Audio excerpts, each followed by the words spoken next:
오늘 주시는 생명의 말씀 시편 119편 시편 119편 129절로부터 136절까지의 말씀.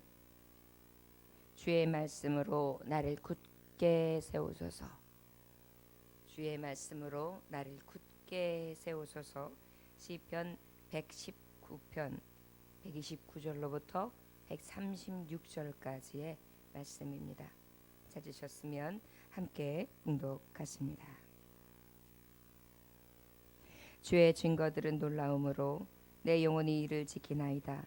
주의 말씀을 열면 빛이 비추어 우둔한 사람들을 깨닫게 하나이다. 내가 주의 계명들을 사모함으로 내가 입을 열고 헐떡였나이다. 주의 이름을 사랑하는 자들에게 베푸시던 대로 내게 돌이키사 내게 은혜를 베푸소서. 나의 발걸음을 주의 말씀에 굳게 세우시고 어떤 죄악도 나를 주관하지 못하게 하소서. 사람의 박해에서 나를 구원하소서. 그리하시면 내가 주의 법도를 지키리이다. 주의 얼굴을 주의 종에게 비추시고 주의 율례로 나를 가르치소서. 그들이 주의 법을 지키지 아니하므로 내 눈물이 시냇물같이 흐르나이다. 아멘. 잠깐 기도하겠습니다. 하나님 아버지, 아버지의 말씀은 놀랍습니다. 하나님, 내 영혼을 지키시옵소서. 오직 주의 말씀이 나를 굳게 세우실 수 있습니다. 흔들리며 늘 넘어지기 쉽사오니 오직 진리의 말씀으로 나를 굳게 세우사 세상에 어떠한 고난과 역경이 있다 할지라도 믿음만을 가지고 승리케 하여 주옵소서. 때로는 고독합니다. 때로는 슬픕니다. 때로는 어찌할 바 모르며 밤잠을 설칩니다.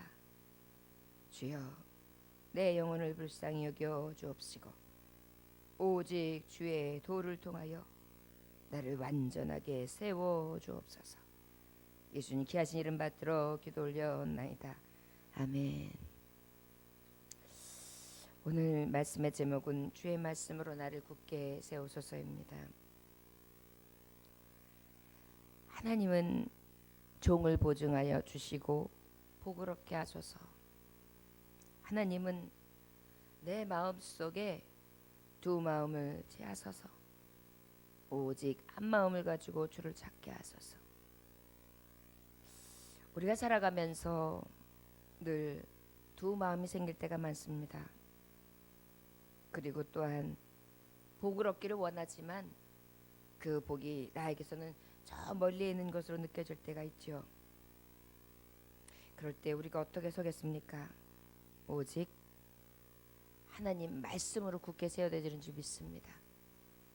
좌로우로 치우치기 쉬운 우리, 그리고 복을 얻기를 원하지만 그 복의 근원 되신 하나님의 손이 아니고서는 어떠한 복도 받을 수 없는 우리는 오직 주의 증거 하나님의 말씀 안에서 하나님이 이루실 것을 사모하며 아버지의 증거 그의 말씀만을 부여잡고 굳게 서서 바라고 소망하는 길밖에 없음을 우리는 살면서 믿음의 사람일수록 더욱 느껴질 때가 많습니다.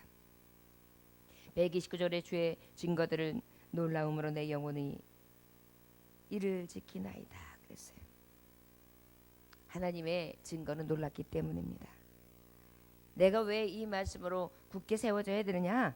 바로 하나님의 증거, 이 말씀은 놀라운 말씀, 내 영혼을 지킬 수 있는 말씀이기 때문입니다.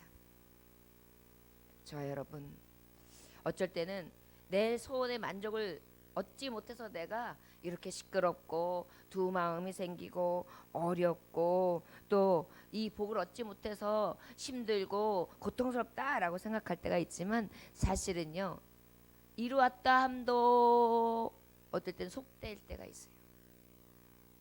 우리 한번 길을 생각해 보십시오. 한 칸방에 없던, 한 칸방밖에 없던 삶을 살 때는 두 칸방에 화장실이 두 개 있거나 또 좀 넓은 거실이 있는 그런 방으로 옮기고 싶은 게 아주 큰 소원이었지만 사실 그것을 이루고 나면 그것을 만족되든가요? 이 월급쟁이에서 요 정도 올라가면 조금 먹고 살만 하니까 요것만 채워줬으면 하지만 글쎄 그게 채워지고 난 다음에 그것을 만족하든가요? 세상은 우리를 속입니다. 그렇기 때문에 우리의 만족이 어떠한 복에서도 시작되는 육적인 복, 살아가면서 어떤 불편을 채우는 그것으로다 만족할 것으로 생각하지만 사실은 참 만족은 거기에 있는 것이 아니라 내 영혼을 지킬 수 있는 하나님의 증거의 말씀이라는 것을 환난을 당하고 어려운 일을 만나고 또 굽이굽이 넘어가고 또 넘어가면서 세월을 지키며 주님이 주신 은혜 안에 살아가는 백성들이 느끼는 것은 바로 살면 살수록 느껴지는 게 뭐냐면 가장 큰 보와 금과 은으로 비교할 수 없는 증거의 말씀이라는 것을 깨닫게 되죠. 그러다 보면 하나님 나를 굳게 세우시는 것은 오직 말씀밖에 없습니다. 그리고 그 말씀을 가지고 애원하며 그 말씀을 지키고 그 말씀을 통해 살아갈 수 있기를 늘 사모하게 됩니다. 주의 말씀을 열면 빛이 비치어 우둔한 사람들을 깨닫게 합니다. 하나님의 말씀을 왜 굳게 세워져야 되냐면 내 영혼을 지키는 것뿐만이 아니라 말씀은 나에게 빛이 되세요. 우둔했던 자, 캄캄하고 어두웠던 눈, 다쳤던 눈, 다쳤던 마음, 다쳤던 심령을 환하게 열어주시는 것입니다. 잃었던 생명 찾았고 광명을 얻었네. 광명이 어디에서 옵니까? 바로 이 우둔한 자를 깨닫게 하고 오직 비칠 수 있는 능력의 말씀, 그 말씀이기 때문인 것입니다. 31절에 131절에 내가 주의 계명들을 사모함으로 내가 입을 열고 헐떡였나이다. 내 영혼을 지키시고 우둔한 사람을 깨닫게 하시는 이 말씀은, 이 계명은 내가 너무 사모할 수밖에 없습니다. 어떻게까지 사모하느냐? 헐떡였다. 여러분, 우리가 그 무엇인가 흥분될 때가 있어요. 그럼 나도 모르게 숨이 가빠지지요. 그리고 어때요? 막 다른 박질 치면서 달려가다 보면 어때? 헐떡이게 되죠. 하나님의 말씀이 너무 좋아서 이 생명을 지키게 하시고 우둔한 사람의 빛을 주셔서 깨닫게 하심으로 밝게 해주시는 이 말씀을 내가 깨닫고 알게 되다 보니까 이 계명의 말씀은 늘 내가 사모하게 되는데 막 달려갈 만큼, 그리고 내가 흥분되어서 내 호흡이 막 가빠질 만큼 그렇게 헐떡였다는 것입니다. 여러분, 하나님의 말씀을 사모하다 보면 이런 헐떡이는 마음으로 새벽에 달려 나오는 것입니다. 오늘 같은 경우에 저도 새벽 예배 종소리를 놓쳤어요. 그런데 눈을 딱 뜨는데 뭔가 이상한 거여서 시계를 얼른 보니까 어때요? 원래 일어나던 시간보다 40분 늦게 일어났습니다. 정신없이 준비하고 달려왔지요. 헐떡이면서 말입니다. 새벽에 주신 하나님의 말씀, 그리고 그 말씀을 가지고 부여잡고 기도하는 이 시간이 너무나 귀하기 때문에, 왜요? 내 영혼을 지킬 수 있고 내 우둔한 눈을 열게 해주시고 내가 사모하는 마음으로 하나님 앞에 달려나오고 헐떡일 수 있는 그 귀하신 말씀, 이 귀하신 시간이 있기 때문입니다. 여러분, 넘어져 보면 알아요. 그리고 부러져 보면 알아요. 다쳐 보면 알아요. 그 전에 내가 넘어지지 아니하고 부러져 보지 아니하고 다쳐보지 아니했던 시간이 얼마나 귀했는지, 왜 그때 내가 무엇하지 못했을까라는 생각을 하게 되죠. 우리는 그러기 전에 달려가는 발걸음이 하나님 성전에 나와 하나님의 말씀을 듣고 깨닫고 그 말씀으로 내 영혼을 지키며 우둔한 내가 영혼의 빛을 얻는 것을 더욱 사모하면서 하나님의 말씀으로 굳게 세워지기 위하여 늘 헐떡이는 자가 될 수 있기를 주의 이름으로 축원합니다. 32절에 주의 이름을 사랑하는 자들에게 뽑혀주신 대로 내게 돌이켜서 내게 은혜를 베푸소서. 주의 이름을 사랑하는 자에게 예수 이름밖에 없습니다. 주의 생명의 법 안에 있는 내게 베푸시는 대로 내게 은혜를 베푸소서. 이 은혜는 어떤 은혜입니까? 말씀의 은혜요. 깨닫는 은혜요. 내 영혼이 빛을 얻는 은혜요. 나의 발걸음을 주의 말씀에 굳게 세우시고 어떤 죄악도 나를 주관하지 못하게 하소서. 어떤 은혜냐고요? 주의 말씀의 은혜인데요. 내 발걸음마저도 말씀으로 굳게 세워주는 거예요. 가라 하신 말씀 앞에 순종하고, 서라 하신 말씀 앞에 순종하고, 돌아서라는 말씀 앞에 순종하고, 멈춰서라는 말씀에 순종하고, 엎어져라는 말씀에 엎어져서 순종하는 그러한 발걸음으로 하나님 말씀 안에 오직 굳게 세우시고 어떤 죄악도 나를 주관하지 못하게 하소서. 불신앙하고 불순종하는, 하나님 앞에 패역한 마음을 가지고 질긴 심령으로 나아가는 이 악함을 주관치 못하게 하소서. 무엇으로? 하나님의 말씀으로 나를 굳게 세우심으로.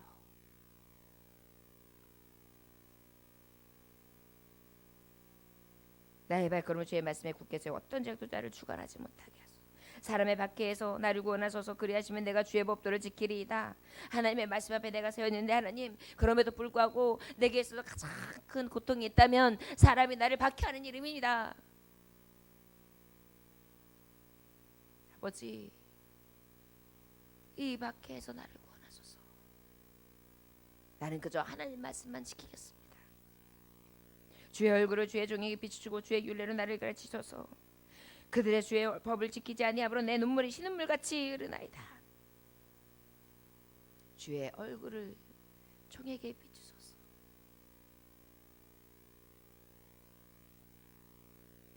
어린 아기에게 있어서 엄마의 얼굴은 웃음입니다. 흥해 울어요. 엄마가 안 보인다는 말이죠. 그래서 개똥아, 엄마야, 엄마. 누가 그랬어? 누가? 엄마 여기 있네. 그리고 알게 안아가지고 뽀뽀를 착 하면서 이렇게 턱탁턱탁 해주면은 이내 싹 하고 엄마를 까꿍 그러면 갑자기 까르르 웃으면서 얼굴이 환하게 밝아지는 것을 볼 수 있습니다. 그 어린 아이에게는 지폐를 줘도 소용이 없습니다. 그 누군가가 와서 얼으면서 뭔가 필요한 것을 채워줘도 소용이 없습니다.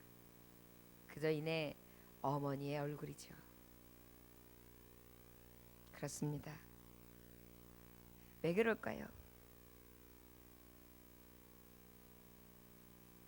아버지 얼굴은 곧 빛이시거든요. 빛은 곧 종들에게 있어서 생명의 말씀이거든요. 이 말씀이 비칠 때에 우리에게 기쁨이 오거든요. 어떤 핍박이 오고 고통이 와도 숨쉴만 하고 살만 하거든요. 주여, 주의 얼굴을 주의 종에게 비추소서. 하나님, 내 영혼이 춥습니다. 하나님, 내 영혼이 쓸쓸합니다. 하나님, 주의 말씀으로 내게 아버지 얼굴을 비추사 환한 얼굴, 따뜻한 얼굴, 다정한 얼굴, 위로의 얼굴. 어쩔 때는 사람이 그리울 때가 있어요. 그러면 그 사람과 함께 차를 마시며 잠깐의 대화를 해도 그저 시원하고 위로가 되고 따뜻해지고 살아가는 이유와 존재의 이유를 느낄 때가 있을 때가 있어요. 그런데 하물며 하나님 아버지 하늘의 주 그 얼굴을 느낄 때 어떤가요? 영광이죠. 그런데 이것이 바로 주의 말씀. 저와 여러분, 그 누구를 보는 것보다 은혜의 빛 하나님의 얼굴, 하나님의 말씀 보며 그 말씀으로 굳게 세워짐이 우리에게 있어서 가장 큰 하나님의 얼굴을 보는 은혜가 되시기를 주의 이름으로 축원합니다. 그들이 주의 법을 지키지 아니하므로 내 눈물이 시냇물같이 흐르나이다. 아버지 앞에 성도들을 위하여 눈물을 흘릴 수 있기를 원합니다. 하나님의 말씀으로 굳게 세워지는 자들의 특징을 보면 자신을 위해서 우는 눈물보다 남을 위하여 우는 눈물이 많습니다. 제가 요즘에 새벽에 또 심중에서 그저 잠깐의 순간에 두렵고 떨림으로, 염려와 근심으로, 눈물로 그렇게 하나님을 부를 때가 많습니다. 찾을 때가 많습니다. 이유는 나라와 민족을 보건대, 지금 이 연병으로 인한 고통 중에 있는 우리들을 보건대, 우리 성도들을 보건대 너무나 안타까운 거예요. 지금 뉴스를 보다 보면 경제적인 이 마비는, 이제 혼동은 이루 말할 수 없이 찾아온다고 합니다. 어제도 보니까 비행사들이 지금 다 도산하기 전에 있는 상황으로, 거기에 또한 산하에 있는 많은 직결되어 있는 기업들이 다 같이 도산하게 된 거예요. 도산 일보 직전이라는 것입니다. 아무리 땅세, 토지세, 임대세 낮춰줘도 거기에도 미치지 못하는, 그래서 경제적인 마비가 온다는 것입니다. 그러다 보면 그 외에 정직원이 아닌 모든 근로자들은 어쩔 수 없이 정리해고해야 되는 지금 그런 상황이라고 합니다. 그러면 어때요? 도미노예요. 이것이 큰 기업에게만 올 것 같지만 가장 피해를 입는 서민층들에게 엄청나게 이제 큰 재난이 올 것 같습니다. 어떤 분이 말씀하시길 IMF보다 그 전에 뭐 수많은 전염병이 있었지만 모든 것을 뛰어넘는 이런 식으로 격리를 하다 보면 모든 사회가 마비가 올 것 같다고. 근데 이것이 사회뿐만이 아니라 국경을 넘는 나라 밖까지라는 것입니다. 저 여러분, 이제 이런 어려움이 오는데 잠자고 있겠습니까? 아버지 말씀을 부여잡고 하나님 말씀에 굳게 서서 이 재난의 때에 우리가 무엇하겠습니까? 할 수 있는 것은 오직 전염병을 멸하실 수 있는 하나님, 6월의 축복을 주실 수 있는 하나님, 거두실 수 있는 하나님, 복을 주시고 보호해 주시고 지키시고 인도하신 하나님밖에 없습니다. 6.25 동란의 그 참혹한 때를 딛고 일어나 여기까지 발전을 이룩하신 하나님의 사랑과 자비밖에 우리는 구할 길이 없다는 것입니다. 어제도 성도님 한 분과 전화 통화를 했지만 울더라고요. 나중에 캄캄하다는 것입니다. 어렵다는 것입니다. 얼마나 마음이 아프든지요. 아프고 또 병드는 것도 서러운데 경제적인 어려움까지 오니까 말입니다. 저 여러분, 오직 하나님의 얼굴을 종에게 비추소서. 지금 주의 빛밖에 없습니다. 이 고난의 때에 성도 여러분, 아버지의 말씀으로 굳게 서시고 하나님 앞에 긍휼을 구하고 더욱 부르짖어 기도할 수 있는 때가 되시기를 주의 이름으로 축원합니다. 특별히 우리는 우리가 원하고 애통하는 심령으로 구하는 것들도 있겠지만 이 사순절을 기해서 아버지의 사랑이 어떻습니까? 그 아버지의 사랑이 어떤 사랑을 받았습니까? 그 사랑을 입었기에 우리는 그 사랑을 알기에 우리의 모든 필요를 구하고 있지 않습니까? 늘 부족하고 연약하며 하나님 앞에 늘 불신앙하고 불순종하는 아들, 딸인데도 말이죠. 어떤 출판사에서 공모를 했는데 당선된 어떤 글이 있었습니다. 그 글의 제목은 아버지에게 쓰는 편지였어요.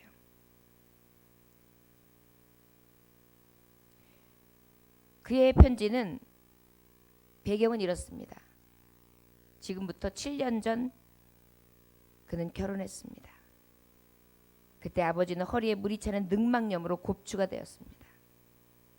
그는 결혼할 때 곱추인 아버지 손목을 붙들고 들어가기가 창피해서 큰아버지 손목을 잡고 입장했습니다. 물론 아버지는 아파서 누워있다고 거짓말을 했지만 실은 아버지를 결혼식에 참석하지 못하게 한 것이고, 또한 그 후 7년 동안 아버지에게 미안해서 죄책감 속에 그렇게 살아왔다고 합니다. 7년이 지난 어느 날 경상북도 성주군 성주읍에서 몸이 불편한 아버지가 딸을 보고 싶어 올라왔습니다. 그러나 자기의 추한 모습을 사돈댁에게 혹시나 보이기가 싫어서 300리 길을 왔다가 가지고 온 보따리를 이웃 슈퍼마켓에 맡기시고 얼굴도 보지 않고 떠나셨습니다. 그 보따리 속에는 편지가 있었습니다. 너고 미가 올라가려다가 일 나가서 못 오고 내가 대신 가지고 왔대. 하나는 청국장이고 하나는 겉절이다. 맛있게 먹으래. 이 메모를 보고 통곡을 하며 울게 되었습니다. 이런 내용은 아버지 죄송합니다 라는 제목으로 써서 1등한 것입니다. 아버지에게 쓰는 편지. 아버지 죄송합니다.